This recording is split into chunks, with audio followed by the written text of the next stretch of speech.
Gigi reading FoodWISE, and this is the section that is entitled We Need Food Security. The ideas we are discussing to put the FoodWISE philosophy into practice mostly relate to individual actions that we can take. What can we do to grow, buy, or make better food for ourselves? And what can we do to support food production systems that give us better food? Our answer to these questions has consistently been, know your source, be informed. For many in our society, however, getting better food is a secondary problem. Getting enough food is the primary problem. We can't talk about food and agriculture without acknowledging the severe inequities that exist in our society and who has food. Food is about more than taste or even nutrition. It's also about who can afford it, who has access to it, and who has the time, energy, and facilities to prepare it. We need to talk about food in terms of economic strata, race, even gender identity, and the systematic marginalization of many people in our country. Ensuring food security for all is part of what we need to work toward to achieve a FoodWISE society. And I'll continue with food security tomorrow night, and the night after, and the night after that. I've really been talking about it in the articles that I've presented so far: food security, FoodWISE, education security, education-wise, societal security, society-wise.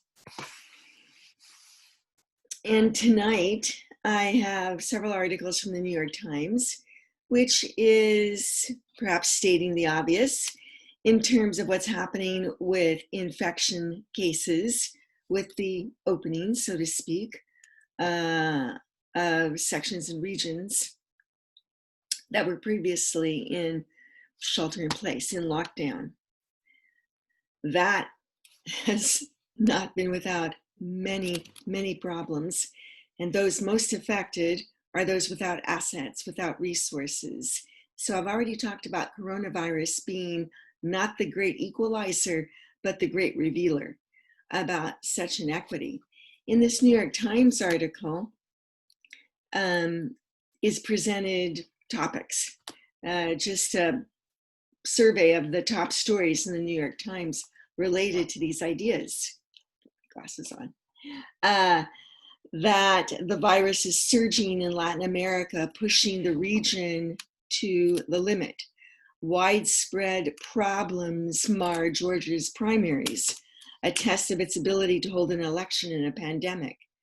Fauci describes the virus as his worst nightmare and discusses possible vaccines. Last night, I presented the results of a survey of epidemiologists who are saying that they are all waiting for the vaccine. South Korea rolls out smartphone tracing to fight new infections. The W.H.O stumbled. Scientists see a pattern. After a coronavirus outbreak on a U.S. Navy carrier, many sailors have antibodies. Amazon insists its warehouses are safe after months of criticism. Okay, so this is a selection of stories, and in the link to one of the New York Times articles, you can click on any of these additional links to read these particular stories. And I just want to say that, as I've been talking about since March, that the WISE acronym is really something that we can fall back on for understanding and addressing and treating the pandemic. And that is W for whole systems. And of course, in this case, we're talking about whole health systems. I for informed, and that's what I've been doing every night, sharing information, nothing definitive. These are just opinions.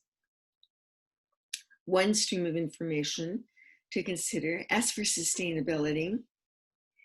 So I think it is now fairly well agreed that that the disruptions, the economic disruptions caused by the pandemic, is not something that we're going to be able to deal with on a yearly basis anew. And a World Bank report was just released with a June 2020 date, a World Economic Report, looking at the number of countries that are facing recession in 2020, an unprecedented number. So where do we start? With that E in WISE for experience and the information, which is a kind of secondhand experience to do the right thing, as we've been talking about. Take the precautions seriously, take the sheltering seriously, and contain infections. It's going to be our best route to food security as long as we can all get behind it.